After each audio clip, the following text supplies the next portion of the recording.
Hey everyone, this is John the Watch Concierge, and today I'm going to be doing a review of another watch from my collection. This is the Parnis PA6100, which of course, as you can tell by the overall look and design, is an homage to the Omega Speedmaster 57. So this is a beautiful looking dial. I think they did decently on the watch overall, but the dial I think is really what catches the eye here. Is the color, and the sunburst red dial just really does it for me, so that's why I got it. But there are some disappointments with this watch that I will go over, but first I would like to just show you this box. This is the box that you'll get with your Parnis watch. Whichever watch you buy, you end up getting this box typically.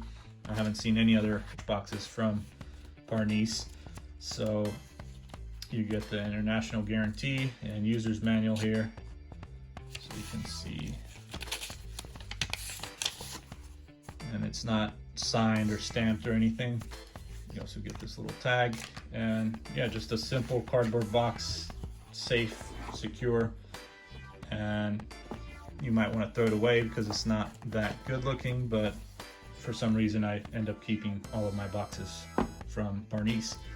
I will also leave a link in the description that you can buy this watch off of AliExpress from the Parnis official store, and there's different colored dials available. You might like some of the other ones, but I really like this red sunburst dial because other brands that do homages like this do not have it. So the San Martin, I believe, the red dial homage is actually texturized and not sunburst, and so that's why I prefer getting this red sunburst style from Parnis. And overall the quality is not what I expected. I did look over the specifications before buying, but maybe I forgot some of them, and you know, you have the impulse buy and everything, so sometimes you forget and you expect better, especially when you already have experience with a brand like this. For example, I have other Parnis chronograph watches, and so far they've been, you know, really fantastic, great quality, and they have the 100 meters water resistance and things like that. Whereas this one, well, first of all, you get a small crown which is not screwing, and that's quite unfortunate. But of course it's not a dive watch, so you're not really supposed to take chronographs in the water. But even though it's not a dive watch, I would still rather have 100 meters water resistance at least, and also screw-in pushers, although maybe it would change the overall look and design of the watch and maybe look less similar to the Omega Speedmaster 57. And not only that, in terms of the crown and how small it looks and kind of make it hard to grip, although I'm wearing gloves right now, but even without the gloves, I would say it just doesn't look very good, does it? What the hell is that now? Kind of weird reflection. Whoa, I got a fucking ghost. I don't know if you're seeing this right now, but I got like a weird reflection that's showing. Must be something with my camera, of course, but or maybe the reflection from outside, from the window. I'm not exactly sure how this is happening, but yeah, there's a reflection here, so it looks like there is a ghost of this watch. As you can see, there's like double. So if you're seeing double, you're not drunk or you're not on drugs. It's just, I guess, a camera. At first I thought it was just hairs, but it's actually the crown. They're just showing up on here. It looks like it was hair at first. I was trying to get it off, and then I realized when I look at the watch, there's no hairs attached to the crown or anything. So besides the small crown, another thing I would say I'm not really happy with is the print on the dial here. It says 40 millimeter and it's spelled wrong. There's only one L. You can't see it because of the hour hands in front of it, but yeah, it's spelled wrong, and I really think it's unnecessary to put 40 millimeter, which is referring to the case size, and the case thickness is actually 13.5 millimeters. So it's not too thick, looks good on the wrist, and it's a good size overall. But like I said, the print is really unnecessary. The limited edition is also unnecessary because I'm not sure it's actually limited. Typically you don't have limited editions with these watches from AliExpress because they're mass produced. So, and another thing with this sub-dial here on the right side should be a 24-hour sub-dial, so I don't know why they put the 12 up there when typically you're supposed to not do that when it comes to the smaller sub-dial here. So another thing, the mineral glass, you just have glass on here, so it's not sapphire crystal. Makes it easier to scratch, so of course, you know, you have to be careful. And it being a sports watch, you're probably going to use it as a tool watch and bump it around, and you might end up scratching the glass. So it's always good to have sapphire crystal with these types of watches.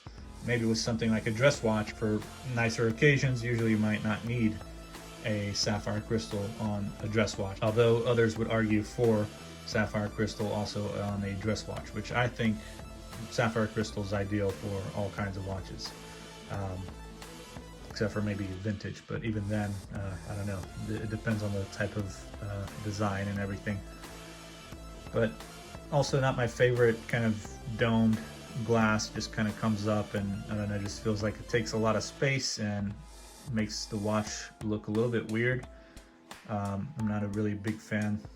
As you can see, you can't really see any part of the watch when you're just looking at a certain angle like this. When you're looking here at the bottom, you don't really see the watch. You just have to kind of go look it straight forward, and then that's how you can actually see the full dial.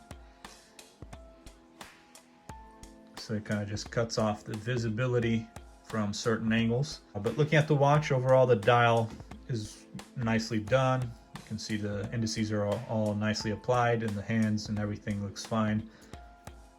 They're properly aligned, and as you can see, this is a Mecha Quartz, so it's a Seiko V-Cave movement. You just get it going, you start, you stop, and then you can reset.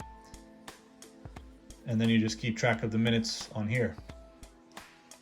Whereas this is supposed to be a 24-hour sub-dial, as I mentioned before. You have the date window here above the 6, which actually looks quite nice, and you can see there's also different and unusual Parnis logo where you don't see this often on most of the Parnis watches. Would have been cool if maybe it was applied, and if they took off the limited edition, like I said, I think that would be much nicer. The bezel looks like it's actually stainless steel as well. It doesn't look like it's aluminum, so it looks like it's part of the same kind of material as the case and everything else. So you get the bracelet stainless steel, full case is stainless steel, and also the bezel looks like it's stainless steel. So it's very good to know. Of course, Parnis, I think, has probably some of the best clasps compared to other watches, other watch brands like Pagani Design. I think they do not as good of a job compared to Parnis. You can see there's still some plastic on here. They do the purling or perlage on here, which looks very nice and properly finished on the clasp, and the clasp is also stainless steel. So very well done, very well finished. You have the Parnis, which kind of looks like an L, but it's a P. Micro adjust as well on the clasp. You have these two push buttons, which works very well with this folding clasp. And you also have the diver's extension.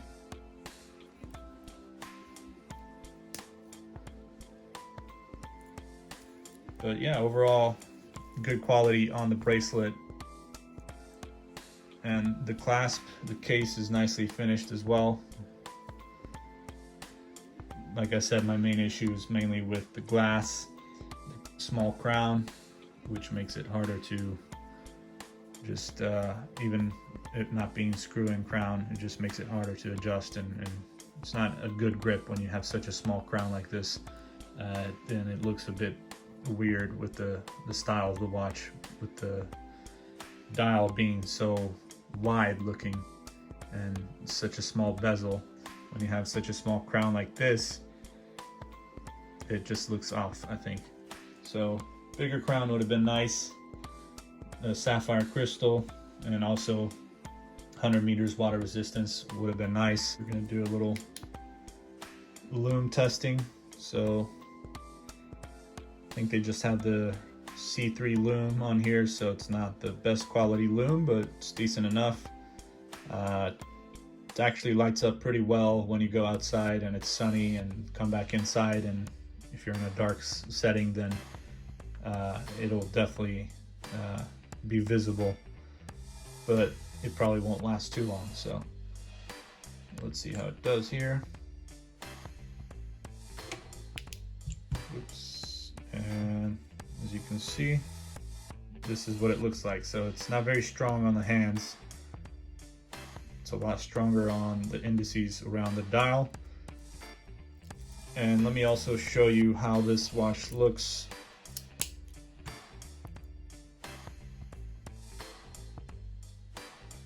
on the wrist. So it looks quite nice. Good size, I'd say, but there is this part here of the bracelet that just kind of looks off a bit. Just kind of comes up, doesn't really look the best when you have this popping out too much. You really want it to kind of integrate with the rest of the end link and everything and all the other links. So just some of the watches do that, depending on the type of links and bracelet that you have, and how, I guess, how big your wrist is and how it looks. Let me know what you guys think in the comment section, and make sure to subscribe, like, share, check out all the other videos I have on my channel. I do have other videos of other Parnis watches, so you can definitely check that out as well. And let me know also if you have any feedback. You can also reach out to me on Instagram. And that's all. Thank you very much for your time, and I'll see you guys next time. Take care.